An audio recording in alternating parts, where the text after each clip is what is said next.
recording. We are live. Tell your friends you're listening to the Verhoeven Effect podcast. I'm Colin. And I'm Nathan.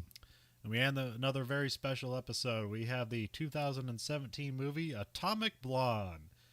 Nathan, damn it, I forgot to change the date again. It's actually the correct date. Do you have a history with Atomic Blonde? Yes, I watched it last night for the first time. Were you aware of it before? Did you see like the trailers or anything like that? I was aware of it. I knew there was like someone said there was like it was an actioner that was some excuse me, like someone associated with the John Wick universe decided to take a comic book set in the end of the Cold War in Germany, in Berlin, and make a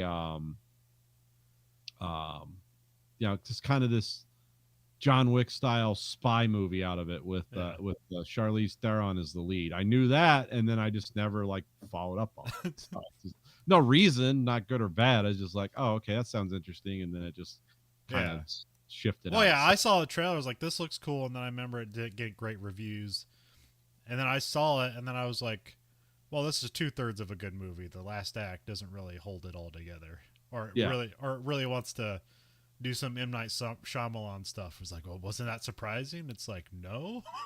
Actually, no, because I watched the movie and how the characters interacted. That's I kind of figured this out. And also just by the weight of the actors in the movie, it's like, well, you're not bringing John Goodman in for like a 2-minute goofy interview scene, and then that's like the whole total of his character. So, yeah. It came out July 28th, 2017, so that was probably kind of more of a... You have the end of summer stuff where it's like studios usually put movies there, but they don't know whether it'll do good or not.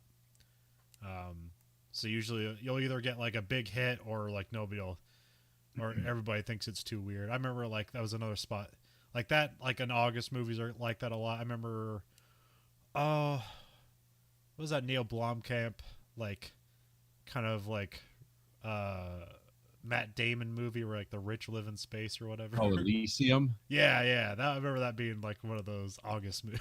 It was like, this looks cool, and the movie kind of sucks. I mean, the movie looked cool, but it could kind of suck. Yeah, it just didn't. It's like the vision of the movie and the concept were amazing, and the way it looked cool, but the story was just kind of like, okay. Which kind of the same here. So. Oh, it's weird because I read the comic book, and the comic book really doesn't have any of the style of this movie. It's just kind of the story. Okay. Which is weird because that's the weakest part of the movie is the story, and the best part of it's its style and action. Yeah. Because I read like the comic book's kind of fine, although it does kind of seem like, well, shit, I could do this because it's all in black and white, so it's all basically done by a couple of people. And it's a lot of dialogue, and it's like, man, I can do it. Dialogue, yeah. So basically, it was just like it's like they essentially just did a storyboard with dialogue. Like that's all the comic book really is. It isn't really like a great explanation or look at the Cold War or anything like that. It's just kind of a general spy novel in comic form. Yeah, if you're a fan of John le Carré, like you've seen this before and better. Yeah. It's like that's so you're not getting that.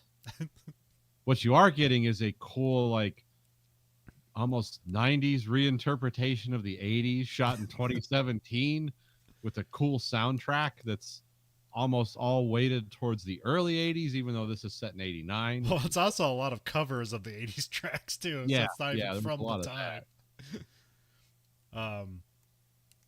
It's what was I gonna? Oh yeah, so there was kind of I don't know.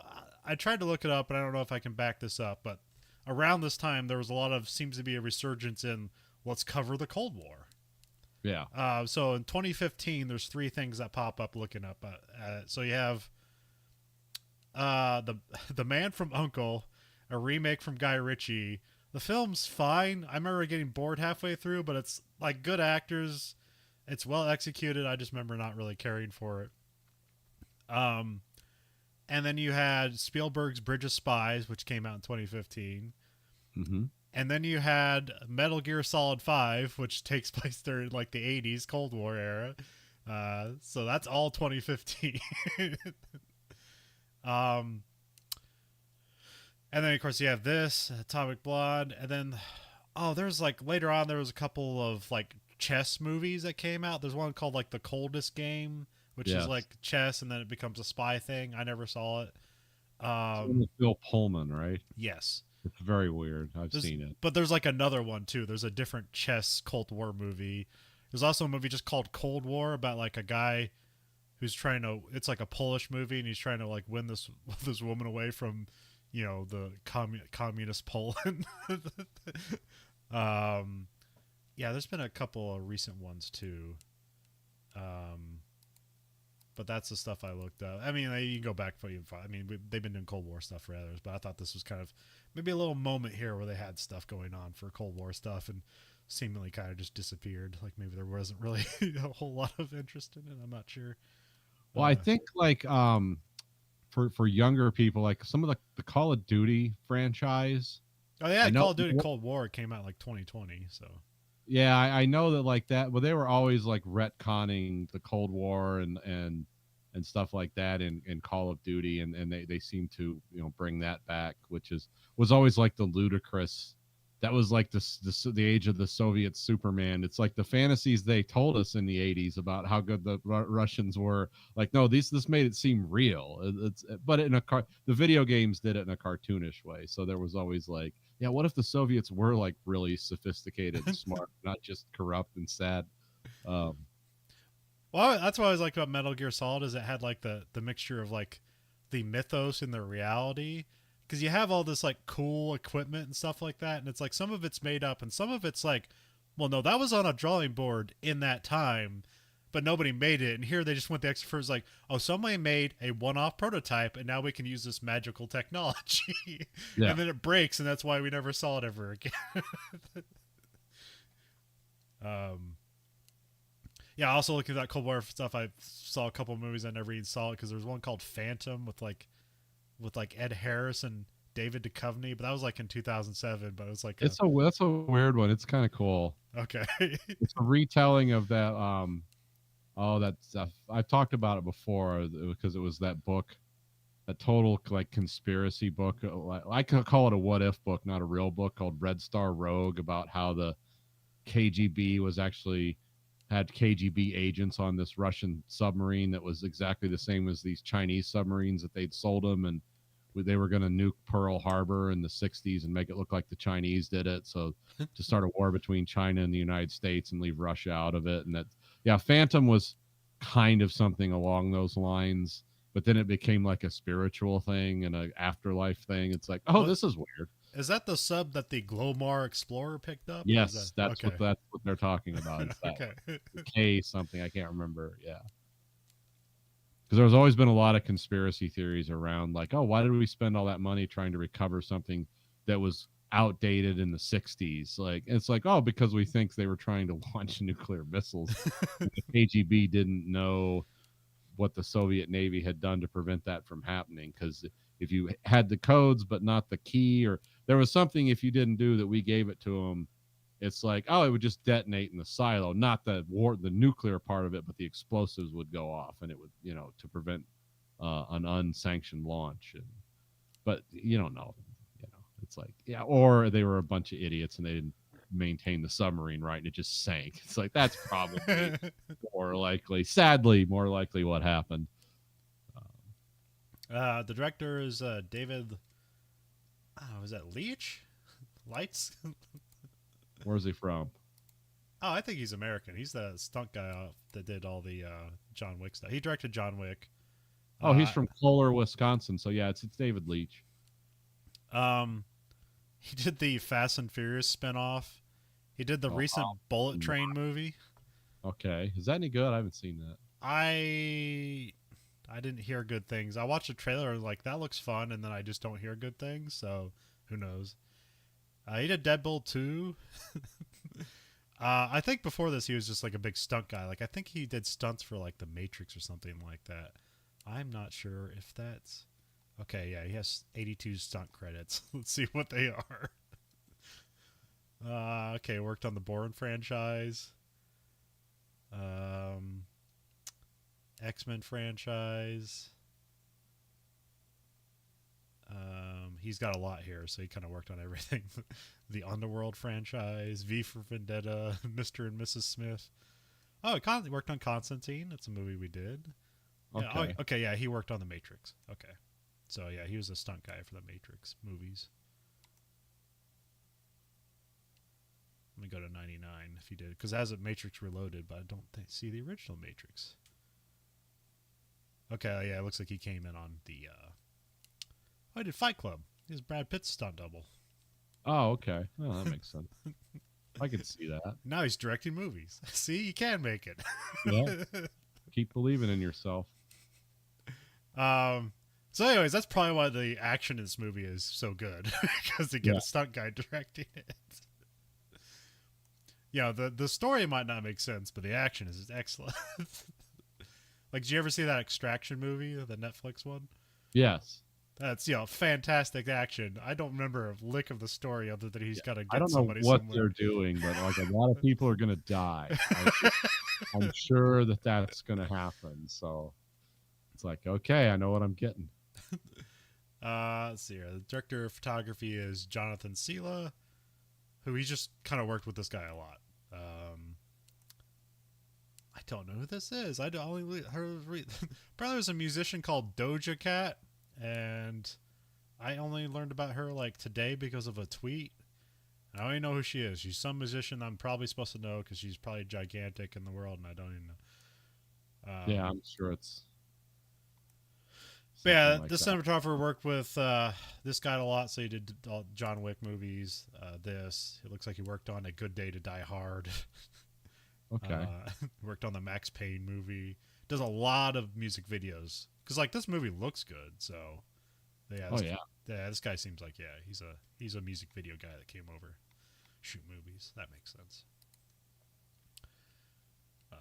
I usually cinematographers who start off in music videos, which are really directors too. They usually make the best stuff visually. So yeah. Sometimes you don't need to do that. Like, I'm not looking for, like, even though he does do visual stuff, but Martin Scorsese, like, I don't go looking to him for, like, stylish movies, even though he does have a style that's pretty cool. But, let's see here. Written by Kurt Johnstad. He did the adaptation from the graphic novel. I think this is, like, his only... Oh, he wrote the 300 movies. Oh, okay, cool. Yeah. An Act of Valor. Okay, so he just like writes action movies. Yeah, he writes action movies based on comics. Huh? Yeah, yep. There you go. Huh? That seems to be his thing, so he can make that work. I wish I could do that. I'm good at writing action. I'm not good at writing stories, but I'm very good at writing action. I wish I had a creative thought in my head. Instead, I'm just like, no, I got to just research train schedules because that's fun to me. Yeah, then the comic writers were Anthony Johnstone and Sam Hart. I think they're both British guys. They just kind of work in comics. I think this might be the biggest thing either of them had ever been associated with. Yeah. Yeah. Oh, apparently there's Atomic Blonde 2. I doubt that'll happen, especially with the strike going on, but hey, we'll see. Hey, the writers are going to talk to them Monday. We're going to tell them to go pound sand again on Monday. Well, I saw that the effects companies work on Marvel movies, which is all of them really. Yeah. So I don't know which one, but one of them is they're going to start a union. Oh, okay. Good for them. Hope it works out. I mean, yeah, I hope that's the only chance you got. I mean, it's... Yeah, because like none of the like effects houses that I know of like are unionized, and that's been a thing. It's like, hey, why is Disney taking all their old animated things and like making them a CGI? And it's like, well, one, they make tons of money. Two, all those CGI studios have no union, so they don't get any like residuals on the movies. Yeah. Which I guess apparently, The Lion King, they made another $1 billion. Like, just on top of the $1 billion they made from that before. It's like, let's just go. And that's what, well, isn't that the guy who does a Mandalorian? Didn't he direct that? Yeah. And that was like his, okay, do this for us. Do this for this pile of money. And we look at it, it's like, who would go see this? And it's like, I don't know, billions of people. Apparently a lot of people would go see this. Because even that, like, I know it's been like out there for like the people that like to say like go woke, go broke thing, because they just want to make that be reality just because it rhymes. Yeah. They had like, the Black Ariel and the new Little Mermaid movie. And like they bring up all these articles like what a travesty it is. Like it still made $500 million. Yeah. They like still made triple their money on it. So it's like they're not trying. We're just gonna cry. All right, we're gonna toast our victory with $800 bottle champagne. You're right, dumbasses. You got us. Yeah, I don't think going woke is the reason entertainment sucks nowadays. There's other reasons it sucks, but it's like we don't need to come back to that all the time. They're risk averse. Yeah. All these movies are created because of risk aversion. Why would you remake the Lion King like seemingly like a perfect money-making animated movie into a CGI kind of less perfect movie? Because it makes money. It's like, why couldn't you make an original movie? It's like, that's hard. Yeah, it's not go woke, go broke. It's like be creative, go broke. Well, it's why, like I probably go see Oppenheimer tomorrow, because it's like one of the reasons I go to see Christopher Nolan movies is like he's the last guy they'll give $200 million to make an original movie with. Yeah. It's him, and who else is leading that? So there's another guy that can do that, but that's it. Yeah. And the Oppenheimer movie was based on a very good historical novel called American Prometheus. Oh, okay. Which is actually amazing to read. It's like, oh, there's a lot I didn't know about how, I mean, I knew a lot about the Manhattan Project, or as much as you could know publicly about, but I didn't realize like how complicated some of the people involved with it, because it's always sort of simplified. They almost make it sound like, from the prairies of America, these geniuses came and made this bomb. It's like, no, these people came from all over the world, and and they were some of the smartest people alive, and some of them were really disturbed people, and they didn't think communism was so bad. And it's like, oh, this is interesting. Okay. And but they didn't understand because there wasn't like global news coverage, and they didn't know what was going on in Ukraine or in Russia, what collectivization meant in the Soviet Union. They were just like, no, it's to help the people and we can all be equal. They had a very innocent notion of what communism was. They didn't realize that they were dancing with the devil. But they saw the devil in capitalism. But yeah, it's just the devil versus the strange, mysterious devil from other lands. People with funny names, like they're all killing each other over this. But yeah, but not us good, wholesome capitalists here in the land of the So yeah, but that's based on a book. It's a great book. Okay. I read it I think it came out 5 years ago. I remember reading it. That was when I was. But I mean, that's fine. That's still like all that. Yeah, that's. I mean, that's not like. But it's still not like a sequel. It's not it's not based on a comic book.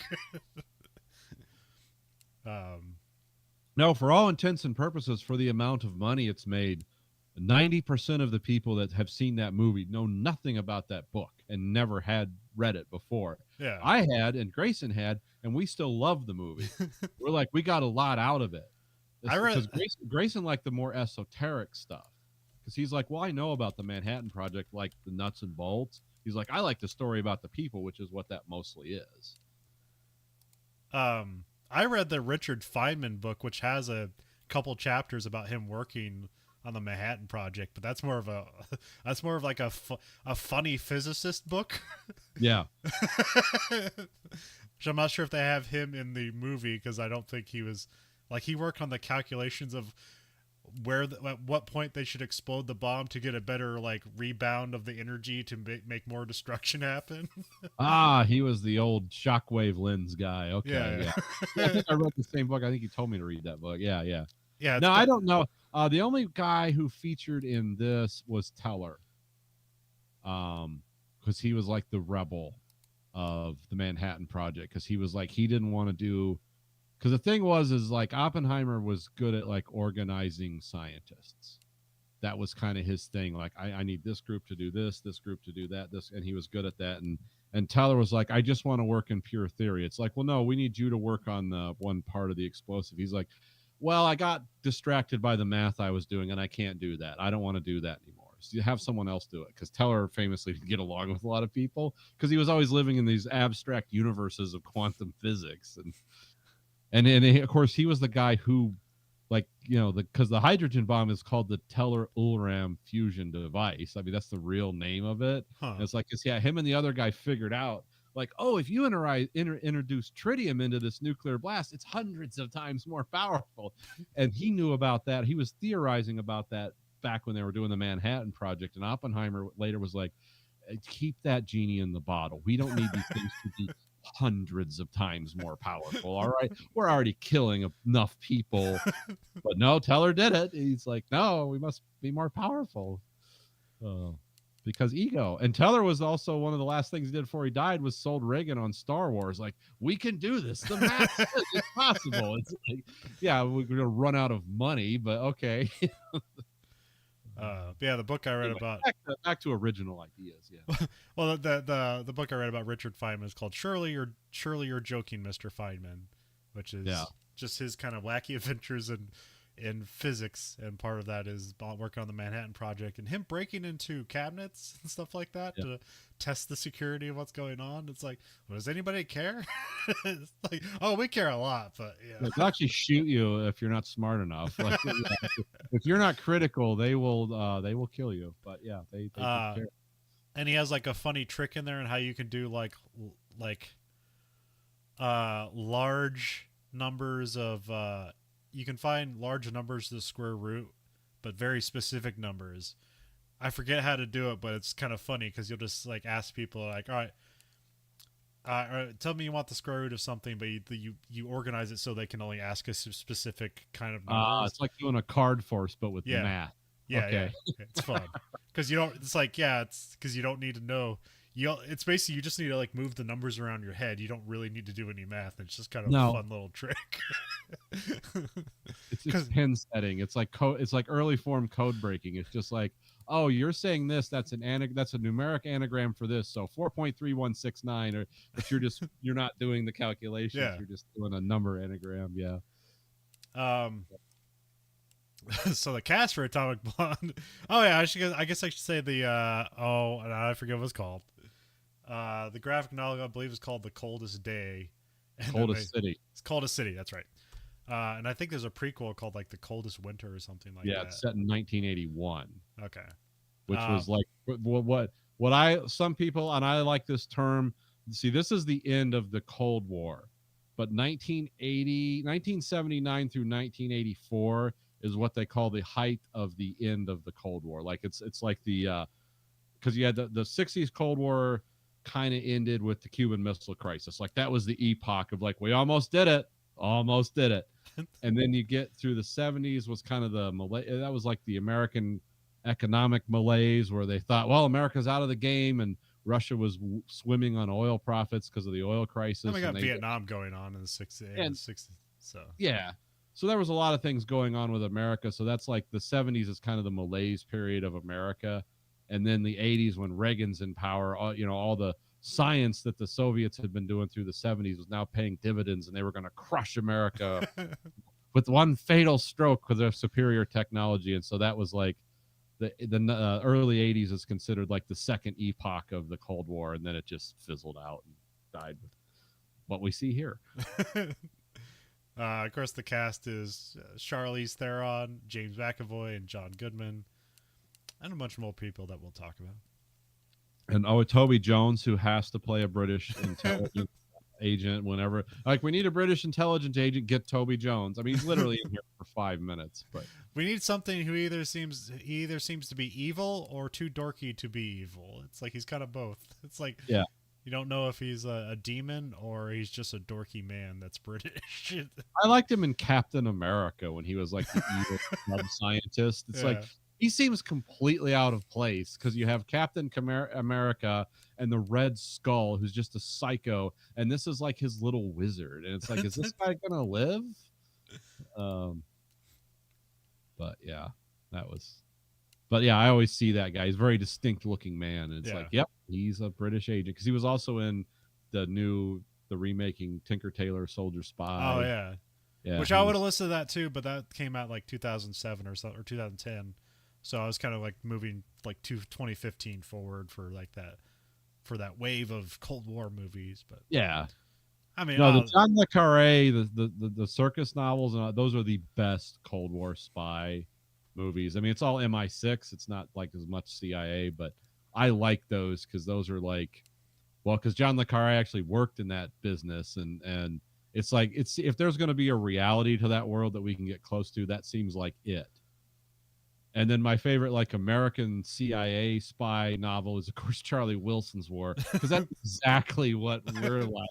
That's what goes on. Like, fuck you and shoot things, and blow things up. And it's more about like moving logistics around and not necessarily about like, how can we sneak a bug into somebody's house, because that's necessary sometimes, and sometimes you can just figure that information out in other means, quicker, more easier means.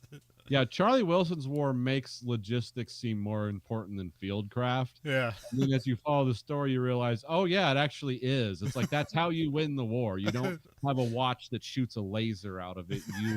You overwhelm your enemy with destructive weapons sent to their enemies that not only destroy the enemy but also pay for itself later on. And then of course you create a terrorist organization that then in turn attacks America and leads to a 20-year $4 trillion war. But we don't want to go that far. That has nothing to do with the movie we're watching. I mean, sure it does. It's in the time period.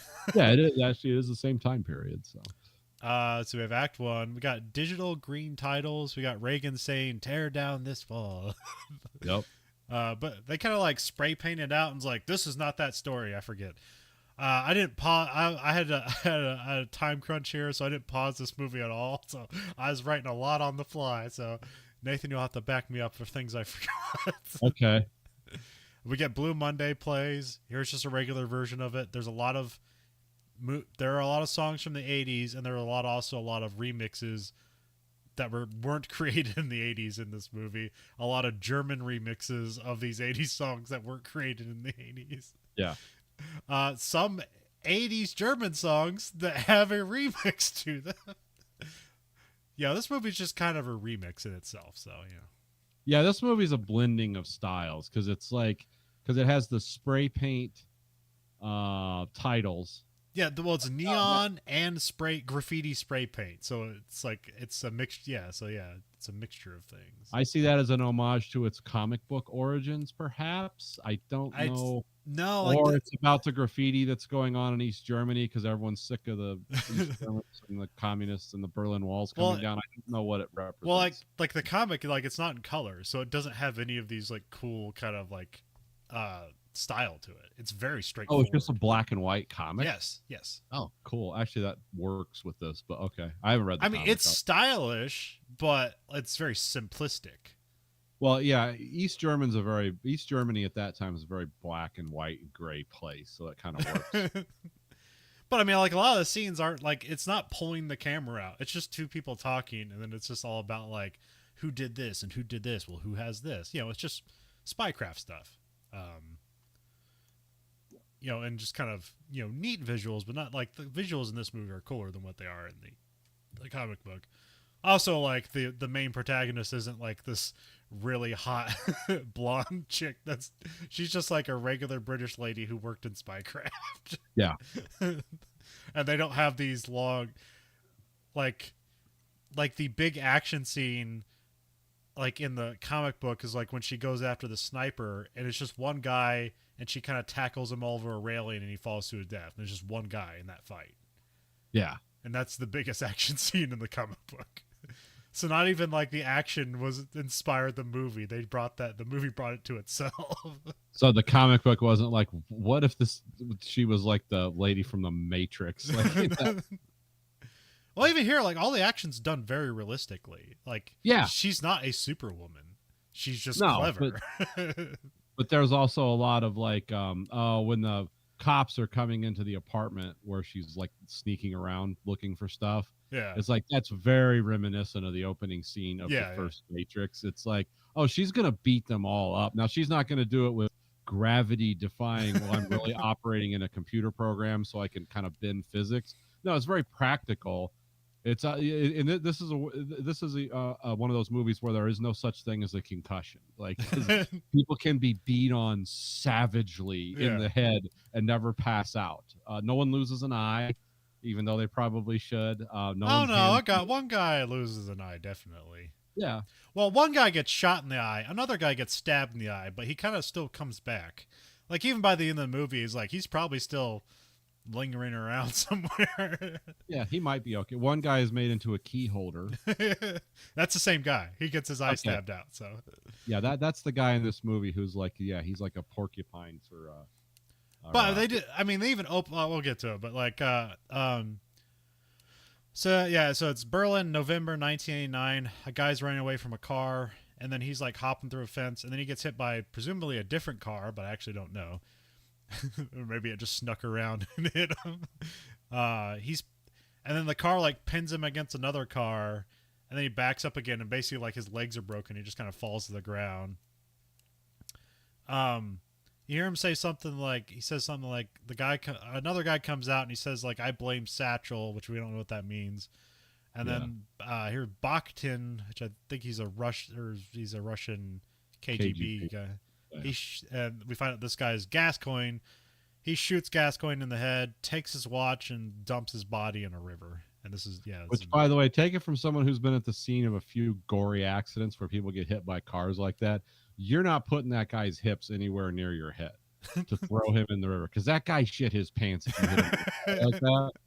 So you're gonna be like dragging him by the head and tossing him, not picking him up stylistically over your head, because his bowels have just been at the bottom of his body. So, but maybe only I would know that, because I've seen so many gory car accidents. Nathan, we only got a day to shoot this scene. We're not gonna like put the pants shitting in. Yeah, it's not necessary to the story. Yeah, you hit someone like that with a car, it's gonna smell like a septic system exploded. And you're gonna be like, oh god, dragging him by the arms, or just leave the body in the street. Yeah, he did head-on collision, this guy, and hit another car. So maybe he kind of like bonked his nose against the steering wheel, and he doesn't have a sense of smell right now. So that's that cool. We could give him that. Then we cut to Charlize Theron. She plays Lorraine Broughton, and she emerges from an ice bath full of blood and bruises all over her body. So this is where I think like they are realistic. It's like, oh yeah, you can't just get in a fight and then act like nothing happens. It's like this is what she does in between fights. It's like ice bath, drinking vodka and ice and pain taking Percocets, and and it's not to get high. It's so you can walk. Yeah. So there is. Yeah, I did like that her body was just this, because it's like, oh, a naked scene. It's like, oh, there's nothing fun about it. It looks like she's been drugged behind a truck. Yeah. For hours, and that's what you'd look like too if you took a beating like that. Yeah, and that's what you have to do to survive another day after a beating like that. I wrote London 10 days later, but I believe that's earlier. Yeah, because I forget where this ice bath happens. Because there's a couple. It happens after the scene where he gets shot. Okay. Because I think there's multiple ice bath scenes. Yeah, there's more than one. But I don't think it's one, because there's a time stuff here where things go back in time. Yeah. This is it's not Rashomon. What do you call it when you tell a story this way? But yeah, it's all after the fact. So yeah. Okay. So yeah, this is London 10 days later. But the ice bath scene is like a flashback of a story she's telling. Yeah. This is 10 days later after Gascoigne gets killed. It's a dream within a dream. Yeah. She takes some pain pills. She looks at a picture of her and Gascoigne. Then she burns the picture. She gets dressed in a very stylish outfit and heads out while the credits play. So, this is an outfit you'd really put on if you're a spy, but hey, we gotta make a cool movie here. So, I do like when she's digging through her makeup drawer. It's like, are those lipstick canisters or shotgun shells? You don't know exactly. They never really make it clear. It's like, okay, probably both. Who knows? We get David Bowie's Cat People putting out the fire playing. Yeah, I was listening to the soundtrack to this when you called me. So I did like the soundtrack was very well used in this. Yeah, and then we get the Atomic Blonde titles, and it's a neon, like looking like neon lights, and then there's graffiti. Like it's like Atomic is in graffiti and Blonde is in neon. Lorraine is getting interviewed by Toby Jones, who's playing Eric Gray, and then John Goodman plays Emmett Kurtzfield. Or no, is it Kurtzfield or is it Kurtzfeld? No, Kurtzfeld. Kurzfeld. He kind of just like sneaks in the background. Yeah. Just like he's out of focus, and then gets brought in, and then so here she's recounting what happened in Berlin, which Berlin's where the ice bath happens. Oh wait, no, she's in the ice bath before this interview. That's what's going on. Yeah. She takes her glasses off, and you can see the bruise on her eyes. They're like, "That's like, man, who punched you?" And she's like, "About 8 guys punched me in the face." Yeah. Did they live to tell about it? No.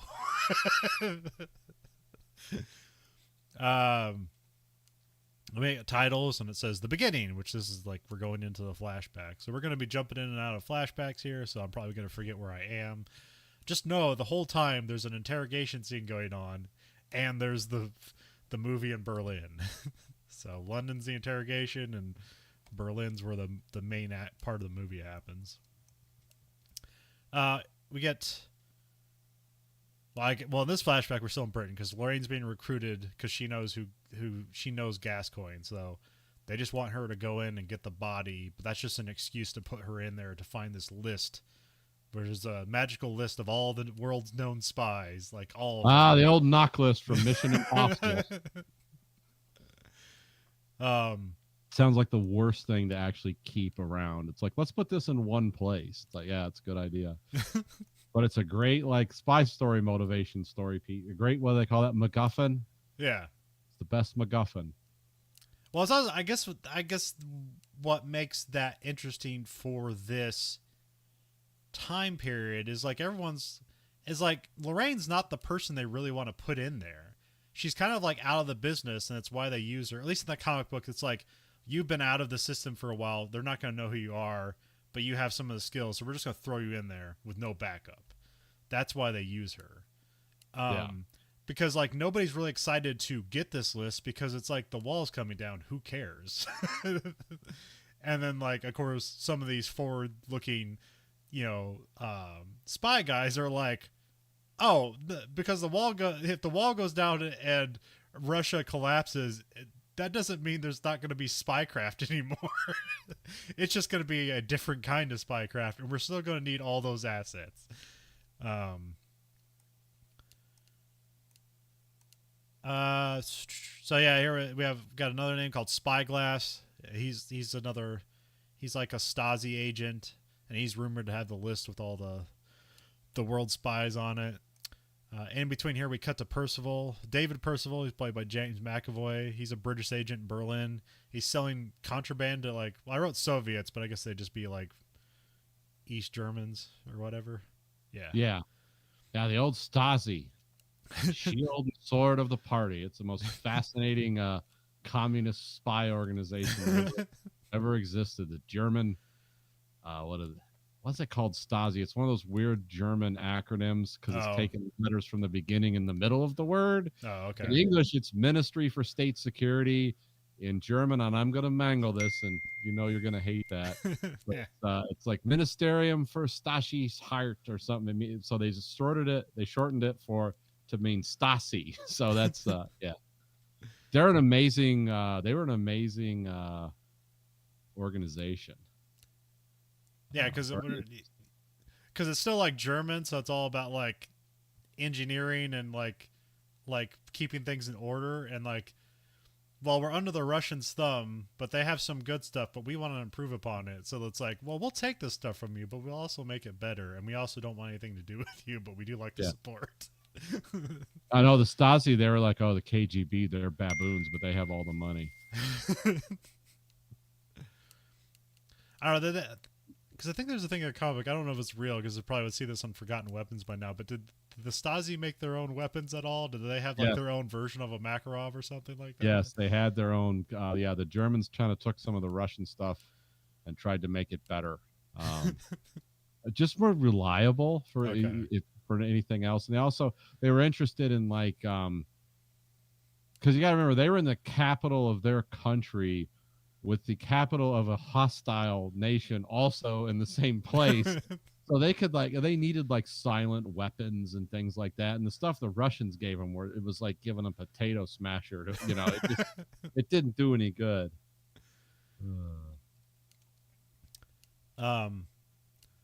So yeah, when he's like selling off contraband, they also have like Fight the Power playing by Public Enemy. Yes. I thought that was interesting. Then we cut back to the interview, and the British need the list, even though the wall's coming down. So like some people are, like I said, they're indecisive about like why this is important. Yeah. Lorraine's getting sent in under the disguise of like she's a lawyer to recover Gascoigne's body. This is more covered in the comic book and more known here. Here, just like kind of a lot of stuff just kind of happens and you just pick it up as you go. That's a lot of things with like movies though, where it's like the visual pick it up. Yeah, you're supposed to interpret a lot from this. Because you'll have like, oh, here's a 120-page script, which usually equals to how much, like usually a minute of script is a minute of screen, or a page equals a minute of screen time usually. But you'll find in movies that like, hey, you know all this dialogue we put in here to kind of explain everything? Well, like we already have this visual like breadcrumb trail, so we can cut about 15 pages now. So yeah. Like that's why a lot of stuff gets cut from movie. It's because the thing that we need the audience to know, they already know it visually, so we can cut that out of the movie now. Even though it's like a good scene, it's just unnecessary now because the audience has already picked it up. Yeah. Then we come back to Percival is helping Spyglass to escape because the Stasi are raiding like his hangout where he's selling the stuff. And so he wants the list from Spyglass, but so that's why he helps him escape. Here, like Percival, like beats up a couple of cops. He's got a cast on, and then he like takes one of their cars, lights it on fire, and like shoves it towards like one of the checkpoint Charlie or just another checkpoint. I'm not sure. It's some Stasi building. I'm not sure exactly what's going on. And then he escapes in the sewers. So. Yeah. Which is important in the comic book, but that's just kind of a thing that happens here. Yeah, here it just looks cool. It's like, oh, this guy's ballsy. Like, which I think it's like, I don't know. That would have been a more like, yeah, I feel like James McAvoy does this character very well, like too well to an extent that's like, well, we don't want him to be the bad guy at the end of the movie. Yeah. It's like it doesn't work. It's like you don't necessarily want him to. You don't understand why he does anything he does ultimately. Yeah, I think James McAvoy kind of has two modes of acting. It's either subdued and thoughtful or go wild. It's like he doesn't seem to have like a middle ground. So this is one of his go wild moments where he's like, oh, I'm a crazy person. And, I have a mission and I'm definitely doing something. It's kind of like when he played the cop in Phil, where he was like, he's just kind of this out of control, drunk Scottish cop who's really corrupt, but also like, oh, but I want things to be better because isn't Scotland a miserable place to live? And or like when he was playing the multiple personalities character in the Glass movie, and it's like, yeah, that's go wild, James McAvoy. This seemed kind of in that vein. But yeah, he's fun in this movie for a bit, so that's why you want to enjoy the fun character. Yeah.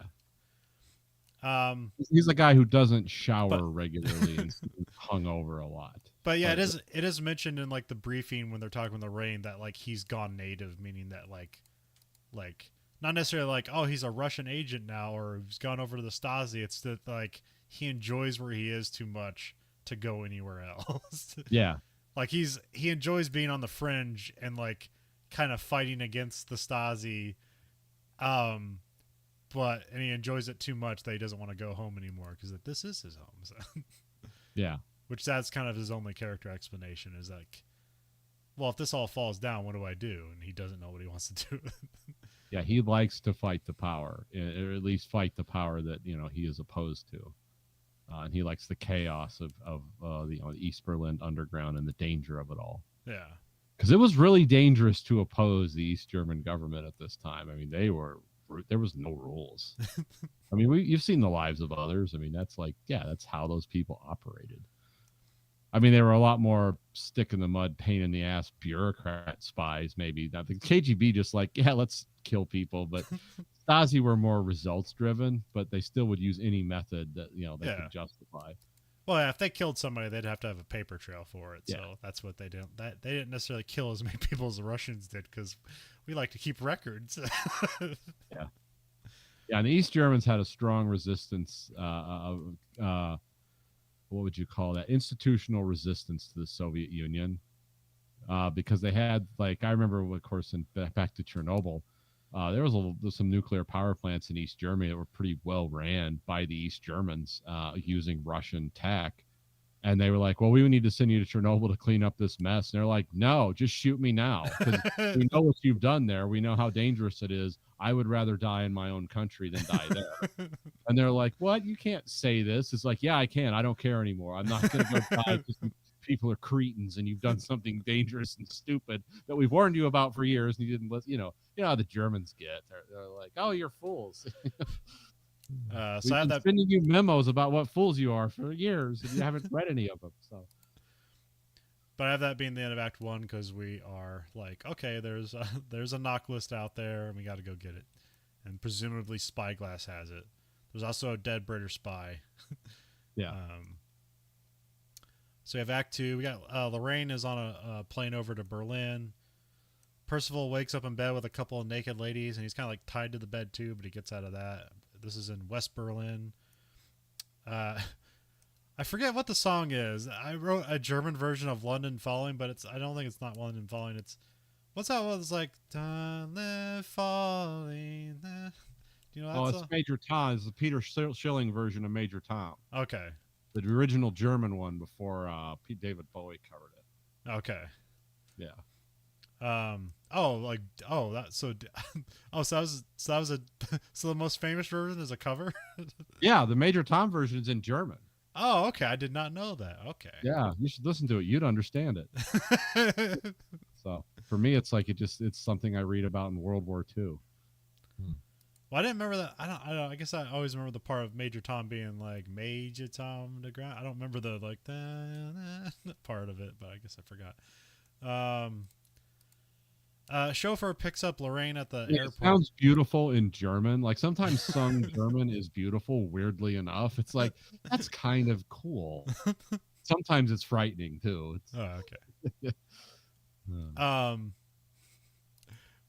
Chauffeur picks up Lorraine at the airport, and then the driver gives her a card for a cafe.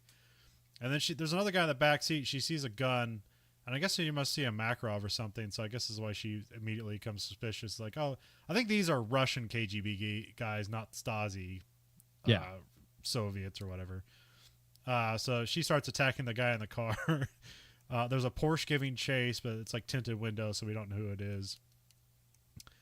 She's fighting the guy. She kicks one guy out, and then now she's fighting the driver. She aims the car somewhere with the steering wheel. I guess that guy's still alive, but somehow she keeps the car going in one way, and she grabs a seatbelt and holds on, and he ends up getting knocked out in the car wreck. Yeah. And then Percival comes up and takes her away. It's a really cool scene because he slides the Porsche sideways and then opens the door and walks into camera. It's a really cool shot. Yeah, and she shoots at him, doesn't she? Yeah. Well, yeah, he drifts the Porsche to a stop, opens the door, walks in the camera, then starts ducking, and then we cut to the camera looking at the car upside down, and he starts poking his head out, and she starts shooting at him, and then he is I have your shoe. Yeah. And then they grab the driver who's still loopy from the car wreck, and they throw him in the trunk of the. Actually, where the hell did they throw him in that thing? It's in the front. It's a 911, so it's the front trunk. Can you fit a person in that thing? I guess in movie world you can. I know it's I mean, at that point he's pretty flexible. I think his arms and legs were broken, so maybe you can get him in there at that point. Yeah, I mean, oh yeah, it's a KGB guy. Maybe he just hasn't been fed well lately. But those guys have been need a lot. So. The Percival drops off this agent at like one of the somewhere. I forget what I wrote. Stasi office, but that would be right. No, it's the Russian embassy. Okay. Then we get titles. Meanwhile, in the east, and we have cops have like rounded up some punks to like scare them. They're looking for I forget what, like what. They're looking for the guy from the Stasi with the knock list. Oh, okay. I thought this was like retaliation for Percival beating up that guy and leaving him at the embassy. Okay. They're looking for spyglass. Yeah. The head guy beats up like a skater while like 99 red balloons, which that's wrong. Because it's 999 Luftballons. Luft just means air, so it's 99 air balloons. Yeah. But in America, they call it 99 red balloons, right? Isn't that what they yes. converted to? Okay. Because we wouldn't call them air balloons, because balloon means balloon. You need to like predicate it with like it floats in the air. It's like, oh, as opposed to when you blow up in your ass, like what? So yeah, that's why they became red balloons. Okay. So yeah, okay. I wrote the guy's looking for spyglass. Yeah, he beats the crap out of this guy. Oh, he killed him. He would have killed someone hitting him with a skateboard that hard. Yeah. Because it's one of those visceral, violent scenes to establish like bad guy. Yeah. It's like beating someone to death with a 5-pound sledgehammer or something. It's like, oh yeah, only bad people would do that. That's nice people would just shoot him in the head. Like, no, I want him to hurt before he dies. So. But this one, I didn't get this guy's name because even though I had this on Amazon and it gave like the cast member's name, it just went too fast because like everyone here has a name that has like 40 syllables. Like I can't write that, so this is just bad Stasi guy. That's Brimovich.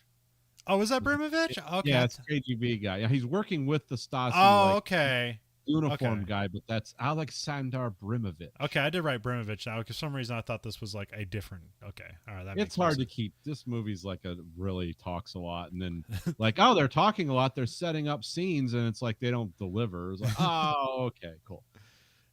We cut to Lorraine's at her hotel, and she's watching footage of the Berlin protests. We get Health's version of Blue Monday plays. Yeah, I'm a big fan of Health. Okay. If you haven't heard their stuff, they make a lot of good stuff. They did like the soundtrack to Max Payne 3. What else did you? They just do cool stuff. I really like their stuff. I think they do. I can't remember the name of the album. I believe it's called like. Oh no, that's the. I want to say Death Magnetic, but I think that's a. I think that's a Metallica album. Yeah, look up Health stuff. It's cool stuff.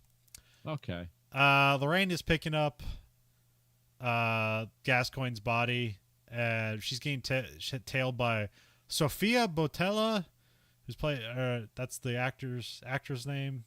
The character is Delphine LaSalle, which she was hot for like 10 years or something like that. It's like, we need a hot French chick and everything, and then I don't know what she's doing now, but she's not really in movies anymore. I mean, she's still doing stuff, but not like big stuff. Seemed like her last big thing was like she was the heavy in that failed mummy movie with Tom Cruise. She was in Star Trek Beyond and Kingsman: The Secret Service, but not as a big character. Yeah. Oh yeah, she has like the knife legs in in Kingsman, right? Right. Yeah. But yeah, she was in a bunch of stuff for like a really long time, and now I just don't see her anymore. So she's talking. Lorraine's talking with the East Berlin coroner who won't release the body because Gascoigne, or she got the passport number wrong, which this is played up much more in the comic book, where it's like Lorraine intentionally put the wrong number down because she knew the East German bureaucrats couldn't handle that and would stall and give her enough time to figure out where the list is, because nobody really cares whether we get Gascoigne's bodies back. They just want the list, and they just need time to root around Berlin to find out where it is. Then we cut to Lorraine's taking an ice bath again. She gets out and starts attacking Percival, who surprises her. Even though he's not trying to attack her, he's just in her apartment looking at stuff. Yeah. Here, Percival claims not to know Spyglass, even though we saw him in a scene together. So he's just lying there for, that's just like, oh, now we know he's dishonest. Yeah, he's deceptive, but why? Yeah. Or you could just not trust Lorraine, Yeah. These spies, they don't trust anyone. Yeah. He's doing his people job. in their own organization, they don't trust. Because there's always a double agent in the wind. And then we cut to Lorraine going to a jewelry shop. Here, the jewelry shop guy, I forget who this is. He's like a famous German actor named Till Schweiger. I forget what else he's been in, but this is kind of supposed to be a big thing here. Yeah, where it's like, oh, he's like, so this jewelry shop is just a cover for like some spycraft stuff going on. So she needs access to East Berlin. She says some cryptic things, and he's like, I'll have that ready, tomorrow morning, whatever. So, then we get like a flashback dream sequence of Lorraine's relationship with Gascoigne, and then she like kind of wakes up in a sweat, and so now it's like, oh, she feels guilty for Gascoigne dying, and she knows that's like, that'll be a weakness. That'll haunt me now. It's like, this is not gonna work, and the spycraft in Berlin. Then we cut to Lorraine breaks into Gascoigne's apartment, which is funny later on because like they kind of cut back to the interview, and like they're like, every other like spy agency has went through his apartment. And they're like, yeah, but I thought I just might find something that would help. So yeah. So yeah, of course the PlayStation has been ransacked. Here, there's only like, you got like the Stasi, you got the KGB, you got the CIA, but they're not represented by like a field agent. You just got kind of like the manager of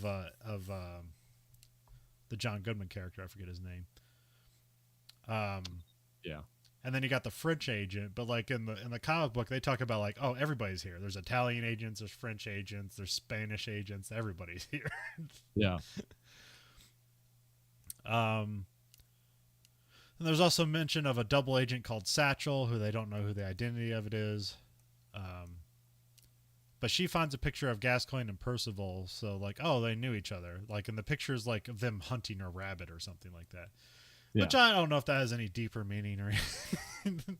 I don't know. I've seen a couple movies, and it's always like the guys who have relationships with the Russian psychonauts are like, oh yeah, they hunted something together, which is something about the character. It was like, yeah, we like to run things down in the woods and kill them that are dumb. Anything naive enough to get in our way deserves the time. Yeah, and it just establishes them as like, oh, they did bad things together. They hurt God's innocent creatures together, and then, but one of them was like they were going wolf hunting, which like that's almost equal in my book. If you know anything about wolves, it's like, yeah, if you're not smart, they're just going to kill you. So you better give them both barrels. If you're gonna walk in their world, you better be ready. That's some Alien versus Predator stuff. Yeah, that's exactly it. Then the police show up, and it's presumably they were tipped off by Percival. We got George Michael's father figure plays. And here, why she fights off the police with like a roll of hose like tucked over her shoulder. Which is a really cool fight scene where it's like, why she got that hose? And then, as she fights the guys one-on-one, and she wraps one guy's like up with the hose, and then she uses that to jump from the balcony to like swing down, and then she like hits the door real hard and takes a very long pause to get back up. It's like, yeah. Oh yeah, that sucked. Yeah, that would hurt, just face planting into a door and using some guy's neck as the fulcrum to swing down. And that's why the action is really cool in this, is that it's awkward, and like, people aren't superheroes, but here we get as close as you can. They're just having her be like, okay, that's clever.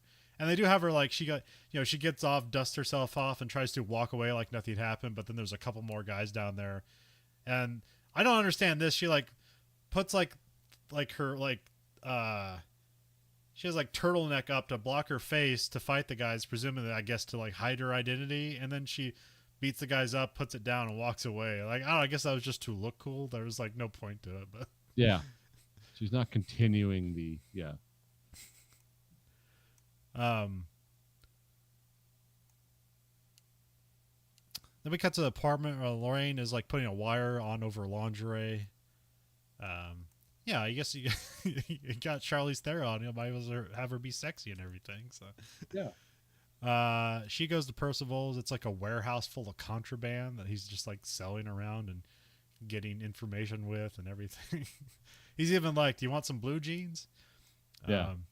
Which I've always heard. Earlier in the movie, he was trying to pass off like American Jack Daniels is like it's the best whiskey in the world. It's like no one in Europe thinks that, you know. I don't know. There's still something. There's still something that like people around the world like about like American whiskey, even though you can get better whiskey all over the world. Yeah, so, I mean, yeah, it's kind of like it's like whiskey. It's like the old West. It's like saloon doors, and this is what the guys drank before they shot everyone. It's like now they're drinking different stuff before they shoot everyone. But maybe it's just like, or maybe it's just really a reliable whiskey where it's like it's not the best, but you always know what you're getting. Yeah, that's true. I mean, there's nothing wrong with Jack Daniels, but it's like I just yeah. You gotta get that Johnny Walker Blue Label. Yeah. That's my jam. Well, it's not actually because I can't afford that. Well, isn't there even one tier higher? Is there like a Johnny Walker Black Label or something? It's like $1,000 green label. Well, green label, okay. Yeah, because you got red is the basic, black is the upgrade, then blue, and I think then green. I'm not sure. Don't scream at me, everyone, because I'm not a connoisseur of $500 bottles of scotch. Do I look like a $500 bottle of scotch guy? It is anyone? Yeah.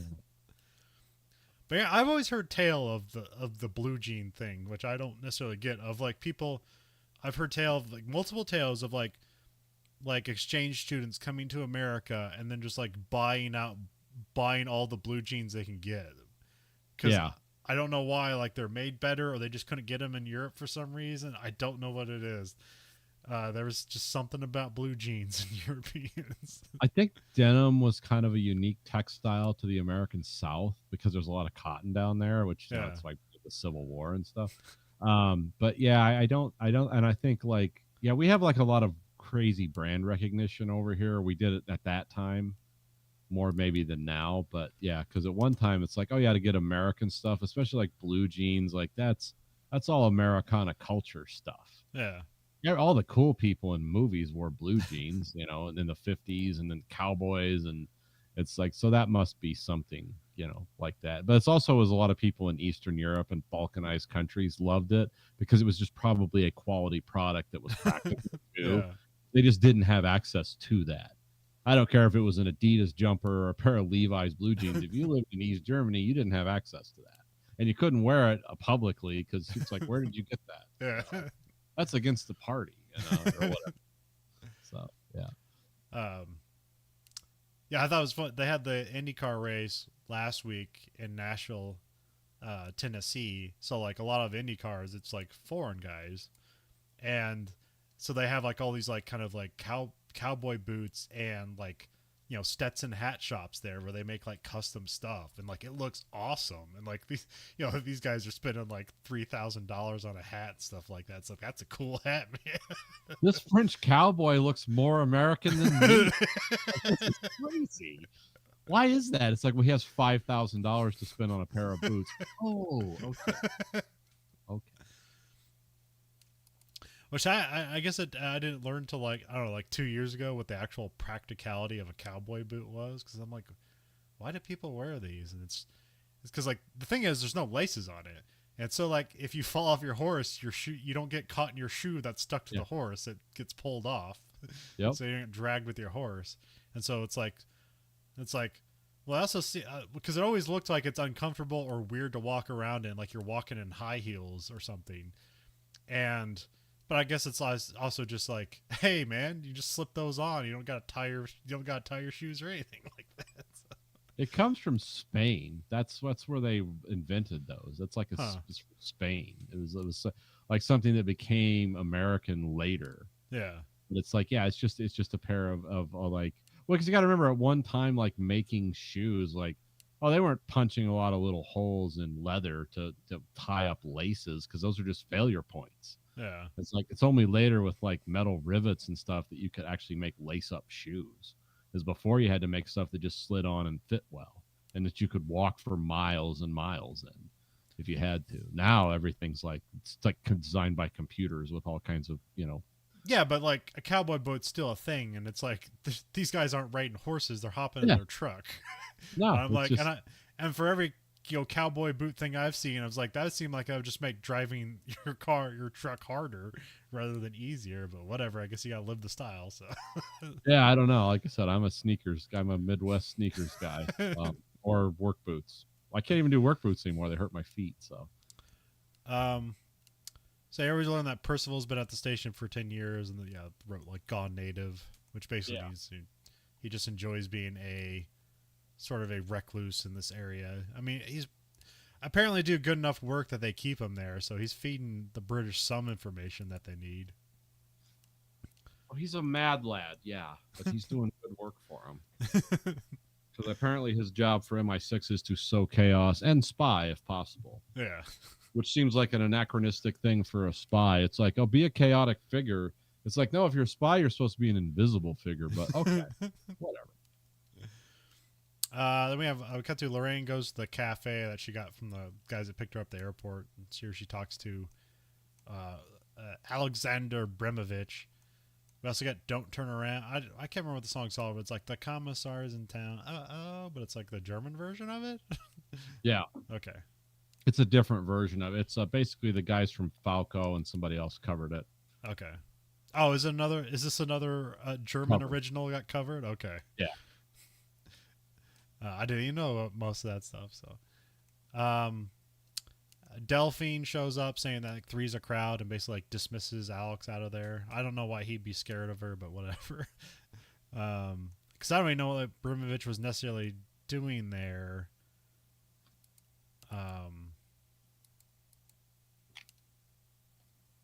I guess just meeting her, I guess. I'm not sure. Yeah. But here we were on that Delphine is a French spy.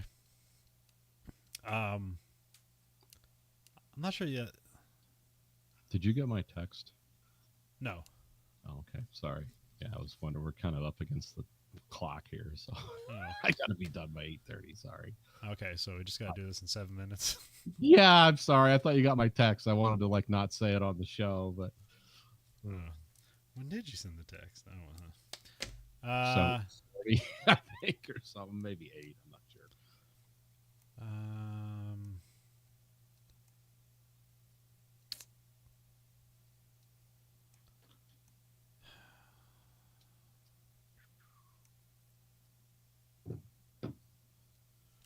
Let's see. Lorraine goes. Is we could stop now and just reconvene tomorrow at like sometime. Okay.